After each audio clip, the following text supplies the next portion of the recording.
بسم اللہ الرحمن الرحیم۔ السلام علیکم، امید کرتی ہوں آپ سب خیریت سے ہوں گے۔ 17 ذوالقعدہ اتوار کے دن کا خاص عمل لے کر آپ کی خدمت میں حاضر ہوئی ہوں۔ جو شخص اتوار کے دن صرف ایک بار پڑھ لیتا ہے، اللہ پاک اس کی تمام دعاؤں کو قبول فرما لیتا ہے، اور یہ بڑا ہی مجرب وظیفہ ہے، بڑا ہی کمال کا وظیفہ ہے۔ جب کوئی بندہ اسے ایک مرتبہ کر لیتا ہے، اس کی تمام حاجات پوری ہو جاتی ہیں۔ وہ اللہ پاک سے جو مانگتا ہے، اللہ پاک اسے عطا کر دیتا ہے۔ اگر وہ اللہ پاک سے گاڑی مانگتا ہے، شہرت مانگتا ہے، عزت مانگتا ہے، دولت مانگتا ہے، اللہ پاک اسے عطا کر دیتا ہے۔ یہ ایک ہی دن کا عمل ہے، اور یہ اتوار کے دن کا خاص عمل ہے۔ اس کو جو شخص بھی آج کے دن کرتا ہے، وہ مالا مال ہو جاتا ہے۔ اس عمل کو کس ترتیب کے ساتھ کرنا ہے، میں آپ کو بتاؤں گی۔ اللہ تعالیٰ نے بعض دنوں کے اوپر اور بعض راتوں کے اوپر اللہ تعالیٰ نے فضیلت عطا کی ہے۔ آج دیکھتے ہیں جب آپ اس وظیفے کو کرتے ہیں اور دعا کرتے ہیں، اللہ پاک فرشتوں سے حکم دیتے ہیں، جو اس بندے کی تمام دعاؤں کو قبول فرما لو، اسے کسی چیز کا محتاج نہ کرنا۔ آپ کی ہر ناممکن حاجت بھی ممکن میں بدل جاتی ہے۔ آپ چاہیں اس فجر کے وقت کر لیں، ظہر کے وقت کر لیں، عصر کے وقت کر لیں، مغرب کے وقت کر لیں، عشاء کے وقت تک آپ کے پاس ٹائم ہے اس وظیفے کو کرنے کا، لیکن اس کو ایک مرتبہ ضرور کر لیں۔ آپ کی زندگی سنور جائے گی، آپ کے حالات بہتر ہو جائیں گے۔ ایک نماز سے دوسری نماز کا وقت نہیں گزرے گا کہ آپ کی بڑی سے بڑی حاجت اللہ پاک اس عمل کو کرتے ہی قبول فرما لیں گے۔ آپ نے سب سے پہلے تعوذ اور تسمیہ پڑھنا ہے، اس کے بعد آپ نے درود پاک پڑھنا ہے۔ تعوذ اعوذ باللہ من الشیطان الرجیم، تسمیہ بسم اللہ الرحمن الرحیم۔ جب ہم وظیفہ شروع کرنے سے پہلے اعوذ باللہ من الشیطان الرجیم پڑھتے ہیں تو سب شیطان وغیرہ کے وسوسوں سے ہم دور ہو جاتے ہیں، اور ہم اللہ تعالیٰ کی عبادت میں خلوص دل کے ساتھ مصروف ہو جاتے ہیں۔ اعوذ باللہ من الشیطان الرجیم کا مطلب ہے میں پناہ مانگتا ہوں شیطان مردود سے۔ جب آپ اللہ کی پناہ مانگیں گے شیطان مردود سے، اللہ آپ کی حفاظت فرمائے گا، اور پھر جب عمل کریں گے تو پھر کوئی بھی شیطانی خیال آپ کے دماغ میں نہیں آئے گا، اور آپ بڑے ہی خوش خضوع کے ساتھ، محبت کے ساتھ اس عمل کو مکمل کر لیں گے۔ اس عمل کو شروع کرنے سے پہلے آپ نے 3 مرتبہ اعوذ باللہ من الشیطان الرجیم کو پڑھنا ہے، تاکہ آپ شیطان کے وسوسوں سے دور رہیں، خشوع خضوع کے ساتھ اللہ کے پاس اپنے حاجات کو قبول فرما لیں اور اپنے وظیفے کو کر سکیں۔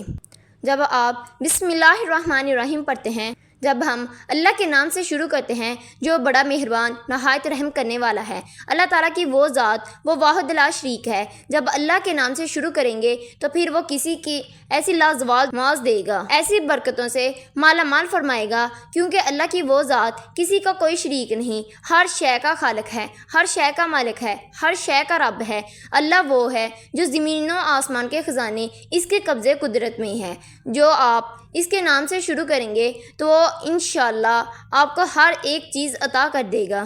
اس میں آپ نے لا الہ الا اللہ محمد الرسول اللہ کو پڑھنا ہے، اور سورۃ اخلاص کو پڑھنا ہے۔ سورۃ اخلاص جس کے اندر اللہ تعالیٰ کی توحید کا ذکر ہے، وحدانیت کا ذکر ہے، اور کلمہ طیبہ بھی وضاحت کا ذکر ہے۔ جب آپ اللہ کے ان ناموں کے ذریعے اللہ کی شان کا تذکرہ کریں گے تو اللہ تعالیٰ وہ آپ کو ہر ایک چیز عطا کر دے گا جس کی آپ کو امید نہیں ہے۔ اس وظیفے کرنے سے آپ کی ہر حاجت غیب سے پوری فرما دے گا۔ حدیث پاک میں حضرت ابو ہریرہ رضی اللہ تعالی عنہ فرماتے ہیں، حضرت ابو ہریرہ یعنی حضور صلی اللہ علیہ وآلہ وسلم نے فرمایا، جب تو اپنی بیوی کے پاس جائے تو بسم اللہ الرحمن الرحیم پڑھ کر جائے، کیونکہ جب تو جنابت کا غسل نہ کرے گا اتنے وقت تک فرشتے تیرے لیے نیکیاں لکھتے رہیں گے۔ لیکن یہ بات ذہن میں رکھیں، آپ نے کپڑے اتارنے سے پہلے ایک مرتبہ بسم اللہ الرحمن الرحیم پڑھ لینا ہے، اس کے بعد اپنی بیوی کے قریب جاتا ہے تو جب تک وہ اس حالت میں رہتا ہے فرشتے اس کے لیے نیکیاں لکھتے رہتے ہیں۔ یہ بات قرآن پاک کا فیصلہ ہے،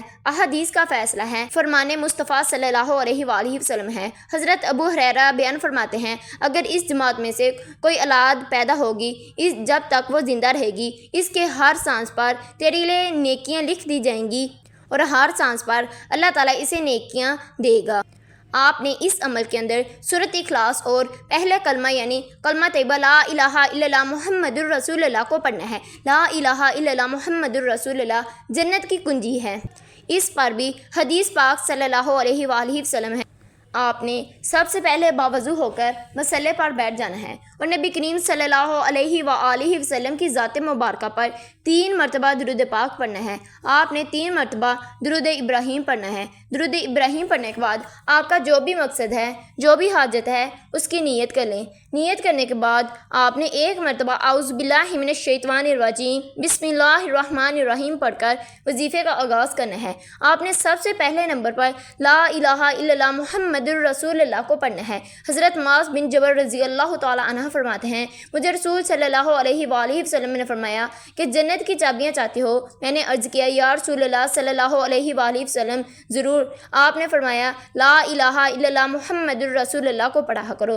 یہ جنت کی چابیاں ہیں۔ جنت کی چابی جس بندے کے ہاتھ میں لگ دی جاتی ہے جنت میں وہ داخل ہو جاتا ہے۔ اس لیے دنیا کے اندر جس کے ہاتھ میں یہ چابی لگا دی جاتی ہے لا الہ الا اللہ محمد الرسول اللہ کو ہر نماز کے بعد پڑھنے کا ورد بنا لیں۔ اگر آپ مسجد میں نماز پڑھتے ہیں تو اس کے بعد ایک تسبیح لا الہ الا اللہ محمد الرسول اللہ کی ضرور کر لیا کریں۔ یہ جنت کی چابیوں میں سے ایک چابی ہے۔ آپ نے لا الہ الا اللہ محمد الرسول اللہ کو 33 مرتبہ پڑھنا ہے۔ آپ چاہے ہاتھ کی انگلیوں پر پڑھ لیں، چاہے تسبیح کے دانوں پر پڑھ لیں۔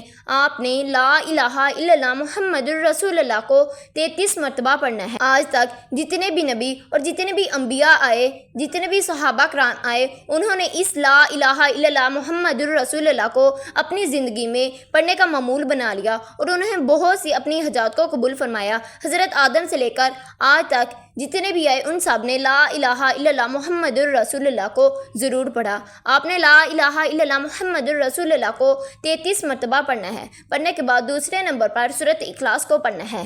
سورۃ اخلاص رب کائنات کی وحدانیت کو بیان کرتی ہے۔